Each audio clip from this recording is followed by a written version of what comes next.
And now, Busch Gardens Tampa Bay is proud to present Rescue Tales. Hello everybody, how you guys doing today?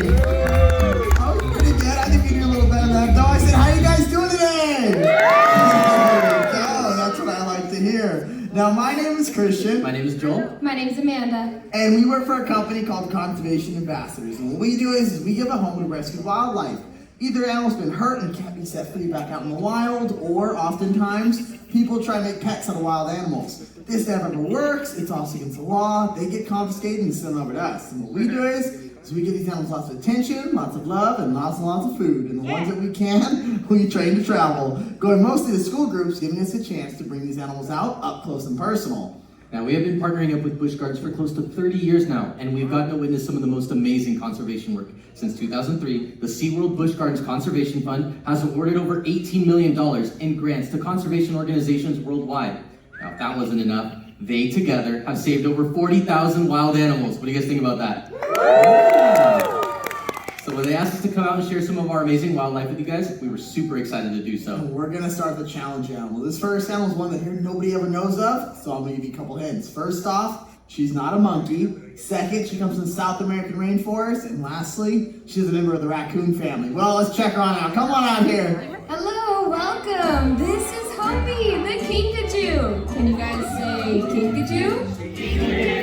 Oh, bless you. No, kinkajous are from the South American rainforest. Well, they'll be hanging out high up in those canopies. Ooh, and when I say hang out, I actually mean hanging. They have a prehensile or grasping tail. She can hang fully upside down. Pretty cool. On top of that, she is a nocturnal animal, so she'll be awake at night and she'll be sleeping all day. Now at night, she's gonna be looking for two different things. The first, fruit. And the second is gonna be flowers. Now they have a 4-inch long tongue. I don't know if you guys can see it for a second there. It's really long. They'll use that tongue to get all the good stuff out of the flowers. They'll get it all over their cheeks. Then they'll go to the next flower and they'll do that over and over again. Basically cross-pollinating the entire rainforest overnight. So there's actually certain flowers that will only bloom at night. I had no idea. So it's kind of up to the kinkajou and the bats of that area to keep those flowers safe. Well, somebody fell in love with the kinkajou. They thought it'd be a good idea to have her as a pet. And it's really sad to say they left her in a bird cage in the kitchen. That doesn't seem fair to her, right?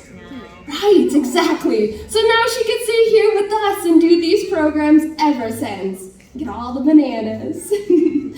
Now she's probably one of the most unique animals I've gotten to be able to work with.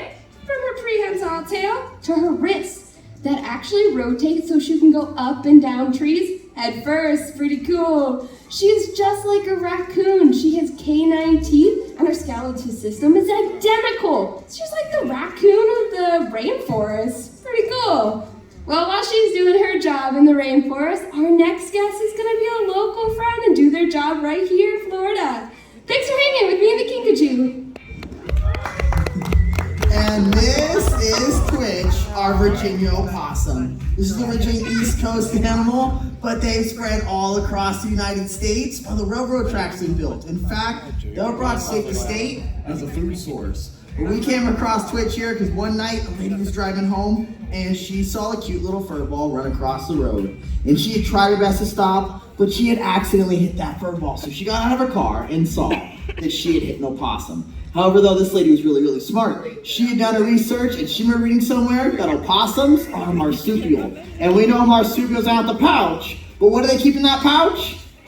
What do they keep in that pouch? There we go. So she got down real low. She bravely opened up that pouch and what she found was 5 beautiful opossums, one of them being Twitch here. So she souped them on up and took them to the nearest rehab center, where they had the best chance of getting back out in the wild, and they were doing great. They were eating, they're foraging for their own food, they're getting bigger and stronger, they start climbing. They're even safe from people, except for Twitch here, who they had found out had too many medical issues to release back out in the wild with his siblings. So he found a home with us a couple months ago. And I know a couple months is pretty young, but these guys, they only live 2 to 3 years.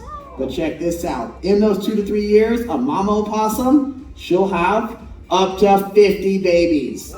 Yeah, if I had 50 kids, I'd probably call for 3 years too. Now Twitch, though, he's an amazing animal. In fact, he's North America's only marsupial. So let's give a hand to Twitch, our Virginia opossum. All right, everyone. This here is Hooter. And what is he? Who? Who? Who? Who? I'm just kidding, that's my only owl joke, guys. Yes, this is Hooter the barn owl. Now you probably can't tell how he came to our center just by looking at him. So I'll tell you the story. So just picture this, he's flying free about 2 years ago, and he's doing his daily hunting routines. He finds a mouse. Now he's fully locked in, he's fully focused on this mouse. He's flying down, and he also makes a mistake. He also flies out in front of a car. Now this person tried their best to stop, but couldn't make it in time, and unfortunately that shattered his left wing. But she was very brave, picked him right up and took him to the closest raptor center where they saved his life. Not only that, they gave him an opportunity to heal his wing.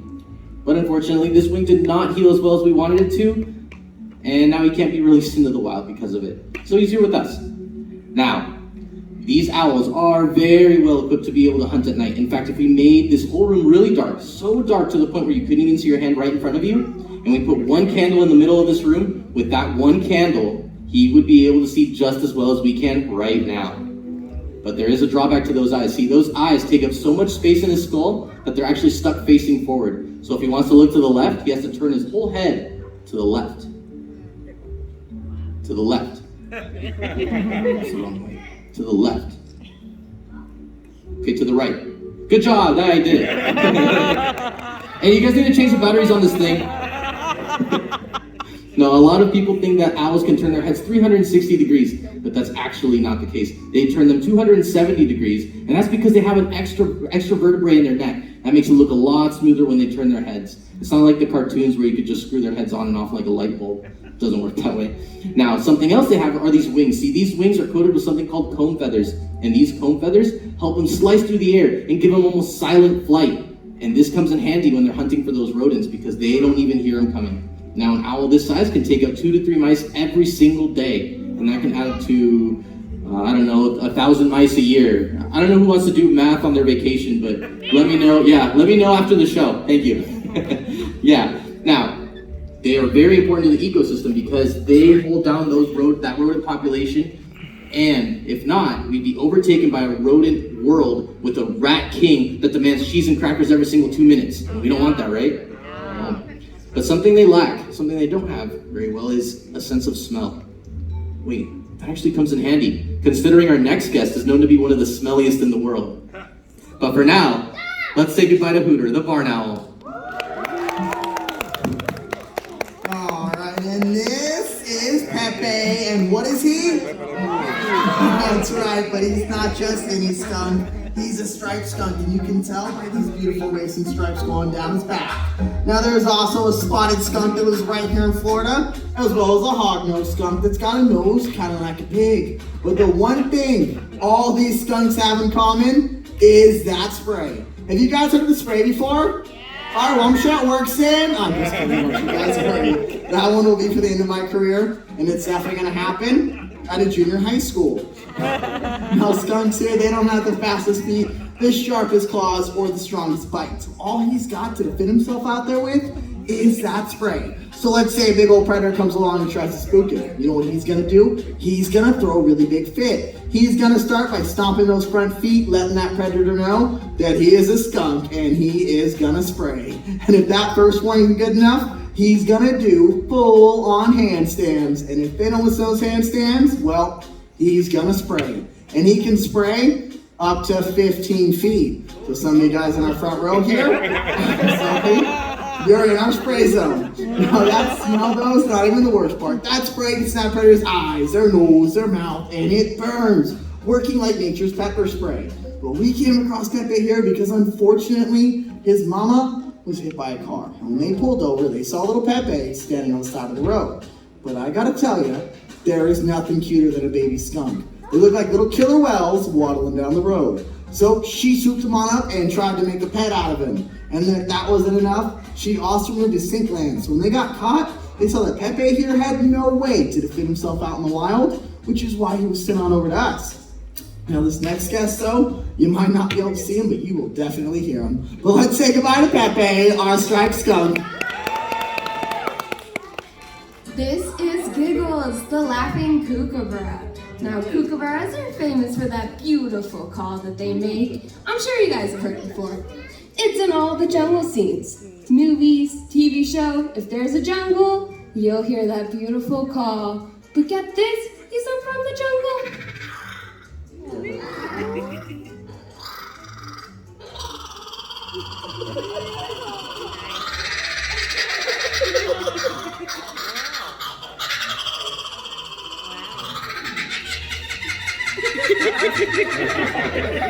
Well, there's that beautiful call.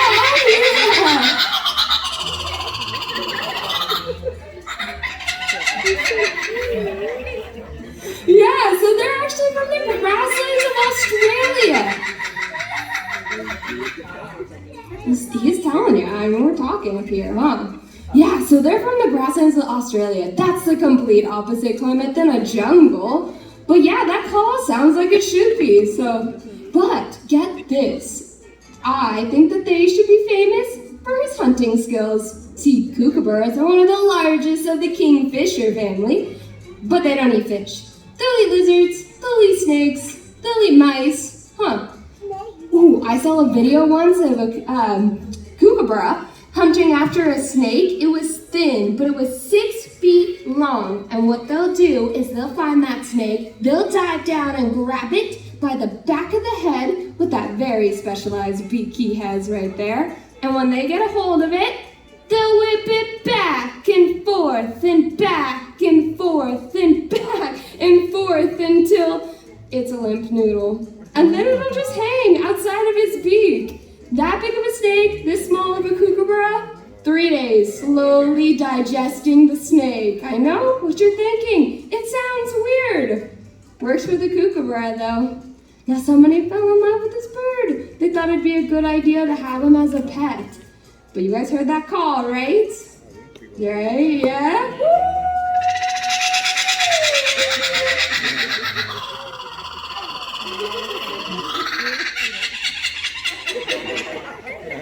Yes, so every single morning, your alarm clock. And those people lived in an apartment.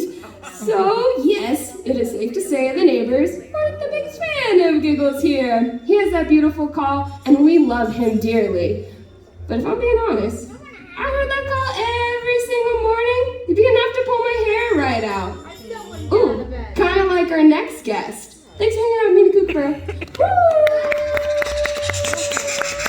Alright, and this is Whizzer, our turkey vulture. And I gotta tell you, I absolutely love his big, beautiful bald head. But in 10 years, I really hope I don't look like him.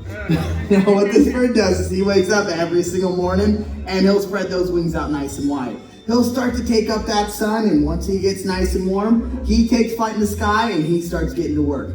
He starts sniffing for the dirtiest, most rotten, disgusting thing he can find. And once he finds something so gross and rotten, he's gonna dive on down and he's gonna make a meal out of it. Now I know we're thinking, it's pretty gross, right? He eats dead things, but if we're being honest ourselves, we all eat dead things. Nobody finds a cow to chase it down the road and chew on its leg. Only difference with Whizzer here is he can eat stuff with so much germs and bacteria, it would make us sick to our stomach. He works perfect as nature's cleanup crew. And that bald head of his is absolutely perfect for that diet. He's diving on down to rotten meat. He wants to keep that head nice and clean. But he's got one really weird trick to rinse these feet off when they're nice and dirty. Do you guys want to hear it? So do you guys want to hear it? Yeah. All right, when those feet get really, really gross and nasty, to rinse them off, He pees on him. Yeah, that's why we named him Wizard.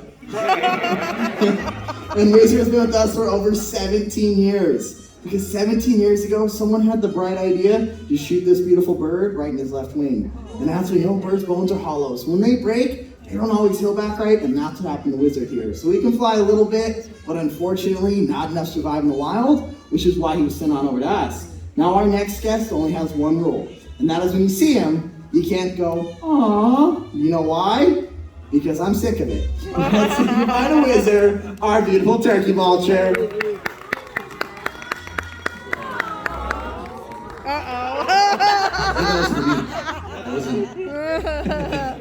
This is Disco, the gray fox.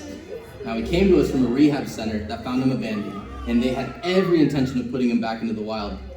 But he got assigned the wrong rehabber. See, this rehabber cuddled on him, loved on him, let him play with the dogs and the kids. And when she brought him back to the rehab center, they had found out that she had completely ruined him. He had lost his healthy fear of humans. So that's when they called us 16 years ago. But here's the thing. These guys, they only lived 7 to 8 years. He's 17. I guess that makes him a bit of a senior citizen, right? Yeah. That's why we had to bring him to Florida. Yeah. Now these animals, they're amazing. They can scale up trees no problem with their cat-like movements. They look for berries, they look for grasses, rodents, and birds. They are excellent scavengers. But they were getting hunted down for this fur. And if that wasn't enough, we also introduced a non-native species called the European red fox that was taking over their habitats and eating a lot of their food sources. But we have found out that in recent years, their numbers are actually starting to rise, which I think is super cool. Now, he is really cute, right? Yeah. But man, is he smelly. He smells. And he uses that smell to be able to ward off other males away from his area.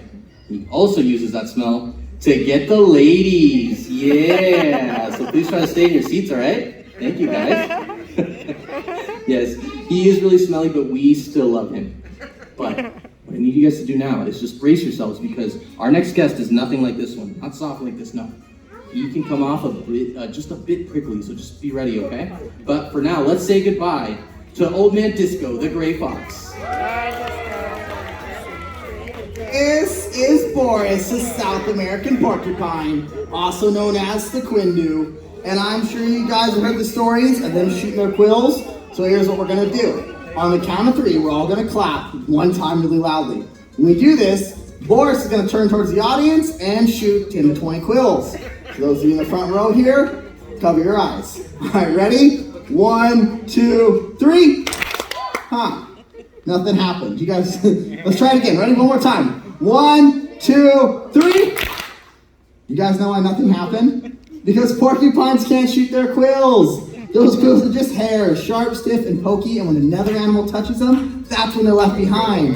It's not like they're spring-loaded. They can say fire missile 6 and shoot those quills out. But even though they can't shoot their quills, they are still amazing animals. Making up some of the largest members of the rodent family, from the African and Indian crested porcupines weighing up to 50 pounds and having quills 2 feet long in length, or the fuzzy little tree climber, the North American porcupine with barb quills. But my favorite to talk about is the quindu, the South American porcupine, having over 30,000 quills covering every inch of his body, except for that cute little button nose of his, the pads of his feet, and the very tip of that tail. And you'll find these guys high up in the canopy, sleeping in a hollow tree. And when nighttime comes, that's when they poke their heads out, going on their nightly excursions. And they use this tail of theirs to hold on to the branches to secure themselves while they reach out for fruits and flowers. And they do this all with confidence because of that awesome hairdo of theirs. If a predator comes along and tries to spook him, what he's gonna do, he's gonna shake his entire body like a big spiky maraca, letting that predator know that he's gonna make one extremely prickly meal. We came across Boris here because he came to us from an animal production company that was shut down due to lack of funding. So he's retired from life on the big screens to now doing programs with us. I think he's absolutely amazing though. Let's think about our pokey friend Boris, the quindu. Now, did you guys enjoy those awesome animals? I hope you did. Because we do what we do, we often get asked this one question. We get asked what our favorite animal is. And you know what? Today, I'm gonna do something a little differently. Do you guys have a favorite animal? Yeah. Well, let's hear it. Shout it on out. Yeah. Giraffes. Snakes. Sugar glider. Sugar gliders, I love it. And hippos, we love it. We love the wildlife. That's why we do what we do. You know what? Our favorite animal, without a doubt, is this next guest. Her name is Honey, and check her on out. Come on out here, Honey. Woo! See, I trust her. She trusts me. I know she wants to be with me. Wild animals belong in nature where they're truly supposed to be. So we like to, in each of our presentations, just a couple easy things you guys can do to help protect our wild friends out there. Things like recycling and picking up garbage to keep our environments clean. Or if you find a sick, hurt animal out there, call the rescue center. There are literally thousands of places set up to give them the proper care and hopefully get them back out in the wild where they belong. Now, we want to thank you so much for coming and checking out Rescue Tales, and we hope you have a wonderful day here at Busch Gardens. Thank you.